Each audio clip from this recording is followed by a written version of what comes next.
Hello guys, हम start करते हैं स्पीडी सामान्य विज्ञान के अगले क्लास को, जिसमें हमने देखा था जड़, तनों और पत्तियाँ। तो आपको बताना है पत्तियाँ कहाँ से सांस लेती हैं। तो ठीक है, आगे है वाष्पोत्सर्जन। वाष्पोत्सर्जन में सहायक होता है क्या? तो स्टोमाटा। और आपको बता दें कि जो पत्तियाँ सांस लेती है वो भी स्टोमाटा से लेती है, और स्टोमाटा को ही रंध्र बोलते हैं। जो पत्तियों में अति सूक्ष्म छिद्र होते हैं उसे ही रंध्र स्टोमाटा बोलते हैं। तो वही जो है वाष्पोत्सर्जन में भी सहायक होता है। पौधों की पत्तियों का रंग हरा होता है, किसके कारण? तो क्लोरोफिल के कारण। पत्तियों के लाल, नारंगी, पीला रंग जो होता है वो किसके कारण होता है? तो वो होता है कैरोटीनॉइड के कारण। क्लोरोफिल के केंद्र में क्या होता है? तो क्लोरोफिल के केंद्र में होता है मैग्नीशियम। ठीक है, पत्तियों का मुख्य कार्य होता है। पत्तियों का मुख्य कार्य क्या होता है? तो प्रकाश संश्लेषण क्रिया द्वारा भोजन बनाना पत्तियों का मुख्य कार्य होता है। नेक्स्ट है हमारा फल। तो फलों का अध्ययन क्या कहलाता है? फलों का अध्ययन जो है पोमोलॉजी कहलाता है। फल बनता है कैसे? तो निषेचन के बाद अंडाशय से। ठीक है, बीज कैसे बनता है? तो निषेचन के बाद बीजांड से बीज बनते हैं। निषेचन का खोज सर्वप्रथम किसने किया था? तो ये किया था स्ट्रॉस वर्गर ने। नर एवं मादा में जनन इकाइयों का संयोजन कहलाता है। क्या कहलाता है? निषेचन कहलाता है। आगे है सबसे बड़ा बीजांड होता है। सबसे बड़ा बीजांड किस में होता है? तो साइकस में होता है। जीवित जीवाश्म कौन है? जीवित जीवाश्म है साइकस। जिस फल को बनने में पुष्प का केवल अंडाशय ही भाग लेता है क्या कहलाता है? सत्य फल कहलाता है। जिस फल को बनने में अंडाशय के अतिरिक्त पुष्प के अन्य भाग, पुष्पासन, बाह्य दल, अन्य भाग यही हुए पुष्पासन और बाह्य दल, तो पुष्प के अन्य भाग भी भाग लेते हैं, उसे क्या कहते हैं? तो उसे जो है असत्य फल कहते हैं। सत्य फल के उदाहरण में कौन सा आते हैं? सत्य फल के उदाहरण में जो है आम, मटर, ये सब आते हैं। असत्य फल के उदाहरण में कौन सा आते हैं? तो सेब, नाशपाती, कटहल, ये सब असत्य फल के उदाहरण में आते हैं। सारोसिस फल है कौन सा? तो सहतूत, अनानास और कटहल। आम, इमली, पपीता, बेर का कौन सा भाग है जो खाने योग्य भाग है? तो मध्य फल भित्ति। तो देखिए मध्य फल भित्ति जो है खाने वाला भाग है। किसका किसका? तो आम का, इमली का, पपीता और बेर का। अमरूद, अंगूर और शरीफा तथा टमाटर के खाने योग्य भाग कौन से हैं? तो इसके हैं फल भित्ति। ठीक है, फल भित्ति। लीची का खाने योग्य भाग होता है। लीची का खाने योग्य भाग होता है एरिल। ठीक है, नारियल का खाने योग्य भाग होता है भ्रूण पोष। फूल गोभी का खाने योग्य भाग होता है पुष्पक्रम। ठीक है, पुष्पक्रम होता है। नेक्स्ट है हमारा फूल। पौधों का जनन अंग होता है। पौधों का जो जनन अंग होता है क्या होता है? तो पुष्प होता है। पौधों का जनन अंग फूल। पुष्पों का अध्ययन क्या कहलाता है? एंथ्रोपोलॉजी कहलाता है। फूलों की खेती क्या कहलाता है? तो फूलों की खेती जो है फ्लोरिकल्चर कहलाता है। फूलों की खेती बोलेंगे तो फ्लोरिकल्चर, और पुष्पों का अध्ययन बोलेंगे तो एंथ्रोपोलॉजी। पुष्प का नर अंग कहलाता है। पुष्प का जो नर अंग होता है उसे कहते हैं पुंकेसर। और पुष्प का मादा अंग जो है कहलाता है अंडप, जिसे कार्पेल भी कहते हैं। सबसे छोटा पुष्प कौन है? तो सबसे छोटा पुष्प है बुलफिया। सबसे बड़ा पुष्प कौन है? तो रफलेसिया। ठीक है, नेक्स्ट है पादप उत्तक। तो कोशिकाओं का समूह जिसकी उत्पत्ति, संरचना तथा कार्य समान होती है क्या कहलाती है? तो उत्तक कहलाती है। कोशिकाओं का समूह जिसकी उत्पत्ति, संरचना तथा कार्य समान होती है कहलाती है उत्तक। उत्तक शब्द का सर्वप्रथम प्रयोग किसने किया था? तो बीचट ने किया था। बीचट ने किया था। बहुत इंपॉर्टेंट क्वेश्चन है, आप लोग पूरा देखिए। शरीर में ऊतकों का निर्माण होता है। शरीर में ऊतकों का निर्माण होता है किससे? तो प्रोटीन से होता है। जाइलम एवं फ्लोएम है क्या है? तो जाइलम एवं फ्लोएम जो है संवहनीय ऊतक है। पत्तियों में बने खाद्य पदार्थों को फ्लोएम, पत्तियों में बने खाद्य पदार्थों को पौधों के अन्य भागों तक कौन पहुंचाता है? तो फ्लोएम पहुंचाता है। ठीक है, खाद्य पदार्थ को पहुंचाने वाले को फ्लोएम बोलते हैं। और पौधों के जड़ों द्वारा अवशोषित जल तथा खनिज लवण को पौधों के विभिन्न भागों तक पहुंचाता है कौन? तो जाइलम। देखिए जल से जाइलम, जल पहुंचाता है तो कौन पहुंचाता है? जाइलम। तो जो खाद पहुंचाता है वो हो जाएगा फ्लोएम। ठीक है, नेक्स्ट है हमारा शरीर के ऊतकों तथा अंगों को आपस में जोड़ने का कार्य करता है। शरीर के ऊतकों तथा अंगों को आपस में जोड़ने का कार्य कौन करता है? तो संयोजी ऊतक करता है। ठीक है, रक्त एक प्रकार का क्या होता है? तो रक्त एक प्रकार का संयोजी ऊतक ही होता है। नेक्स्ट हमारा प्रकाश संश्लेषण। प्रकाश संश्लेषण पेड़ व पौधे द्वारा खाना तैयार करने की प्रक्रिया क्या कहलाती है? तो प्रकाश संश्लेषण कहलाती है, जिसे फोटोसिंथेसिस भी कहते हैं। प्रकाश संश्लेषण की इकाई है क्वांटोसोम। प्रकाश संश्लेषण के लिए आवश्यक होता है, क्या सब आवश्यक होता है? तो कार्बन डाइऑक्साइड, पानी, क्लोरोफिल एवं सूर्य का प्रकाश आवश्यक होता है। नीचे हमारा प्रकाश ऊर्जा का रासायनिक ऊर्जा में रूपांतरण होता है, किसके द्वारा होता है? तो प्रकाश ऊर्जा का रासायनिक ऊर्जा में रूपांतरण होता है प्रकाश संश्लेषण द्वारा। क्लोरोफिल प्रकाश के किन रंगों को ग्रहण करता है? तो बैगनी, नीला तथा लाल रंग को ग्रहण करता है। प्रकाश संश्लेषण की दर सबसे अधिक होती है किसमें? तो प्रकाश संश्लेषण की दर जो है सबसे अधिक होती है लाल रंग के प्रकाश में, और प्रकाश संश्लेषण की दर सबसे कम होती है तो बैगनी रंग के प्रकाश में। नेक्स्ट है प्रकाश संश्लेषण क्रिया होती है। प्रकाश संश्लेषण जो क्रिया होती है वो कब होती है? तो ये जो है दिन में होती है, ठीक है। प्रकाश संश्लेषण में ऑक्सीजन निकलता है जिसे उपचयन होता है, ठीक है, जल से। प्रकाश संश्लेषण में जो ऑक्सीजन निकलता है कहाँ से? तो जल से निकलता है। जल के अपघटन के लिए ऊर्जा मिलती है कहाँ से? प्रकाश से। प्रकाश संश्लेषण का प्रथम अस्थिर यौगिक है कौन? तो फॉस्फोग्लिसरिक अम्ल। फॉस्फोग्लिसरिक अम्ल जो है ये प्रकाश संश्लेषण का प्रथम स्थिर यौगिक है। वायुमंडल में ऑक्सीजन की मात्रा संतुलित होती है किसके द्वारा? तो प्रकाश संश्लेषण के द्वारा। जैविक ऊर्जा का अंतिम स्रोत, जैविक ऊर्जा का अंतिम स्रोत जो है सौर विकिरण है। पादप हार्मोन, ठीक है, प्रमुख पादप हार्मोन है कौन सा? तो ऑक्सिन है, जिब्रेलिन है, एथिलीन है, फ्लोरीजेन और साइटोकाइनिन। बहुत इंपॉर्टेंट है पादप hormone, auxin, gibberellin, ethylene, florigen और साइटोकाइनिन।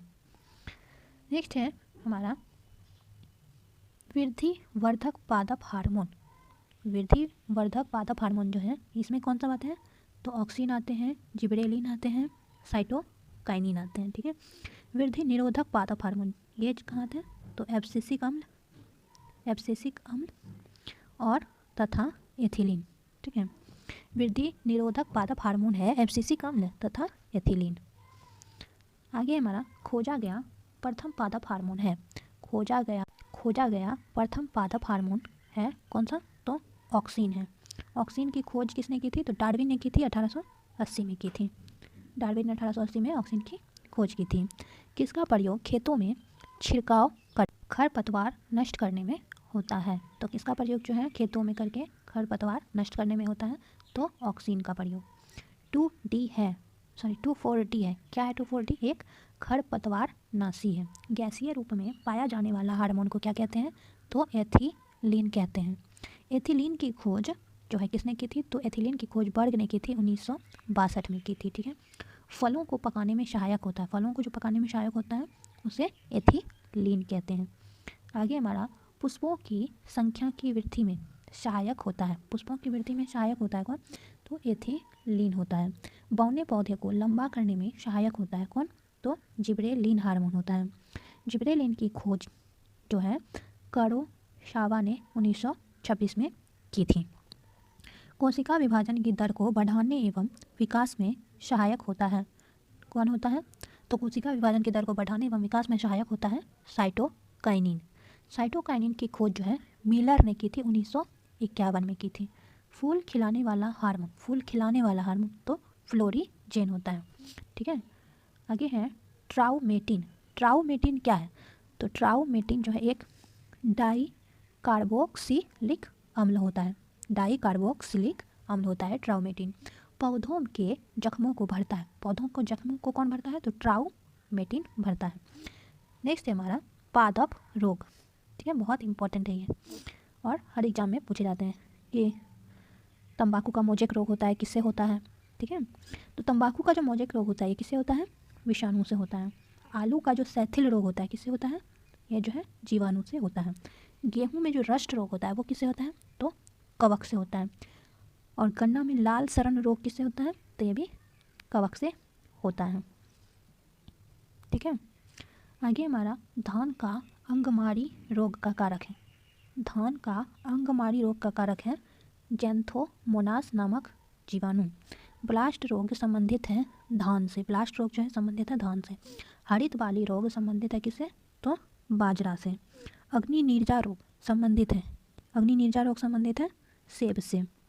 धान में खैरा रोग होता है किसकी कमी से होता है? ठीक है, धान का जो खैरा रोग होता है वो जस्ते की कमी से होता है।